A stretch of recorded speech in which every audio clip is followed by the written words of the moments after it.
محترم بھائیوں، اس ویڈیو سے آپ کو کچھ بھی فائدہ ہو تو ہمارے چینل کو ایسے ہی واقعات سننے کے لیے ضرور سبسکرائب کریں، ویڈیو کو لائک اور صدقہ جاریہ سمجھ کر ضرور دوسرے کو شیئر کریں۔ جزاک اللہ۔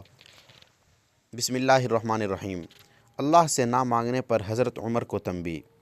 حضرت عمر فاروق رضی اللہ عنہ کا ایک عجیب واقعہ بھی سن لیجئے۔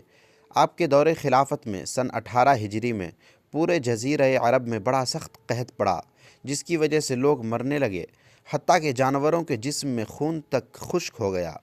حضرت عمر رضی اللہ عنہ کو اطلاع ملی کہ مصر میں اناج و غلے کی پیداوار خوب ہو رہی ہے۔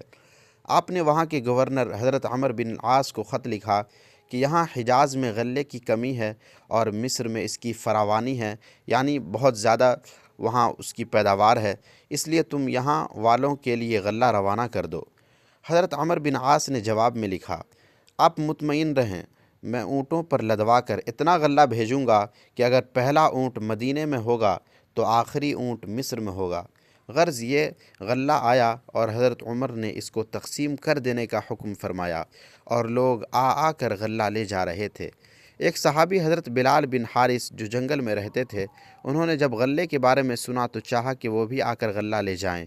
ان کے پاس ایک بکری تھی، اس کو ذبح کیا کہ کچھ کھا پی کر چلیں، مگر اس بکری میں خون کا ایک قطرہ تک نہ نکلا۔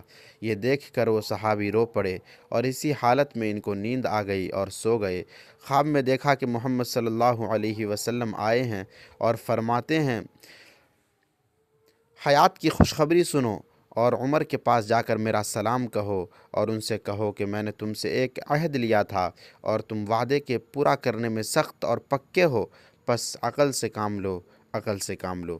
حضرت بلال بن حارث رضی اللہ عنہ حضرت عمر رضی اللہ عنہ کے دروازے پر حاضر ہوئے اور ان کے خادم سے فرمایا کہ حضرت عمر سے رسول اللہ صلی اللہ علیہ وسلم کے قاصد کے لیے اجازت لو۔ حضرت عمر یہ سن کر خود باہر تشریف لائے، انہوں نے ساری بات آپ کو بتائی۔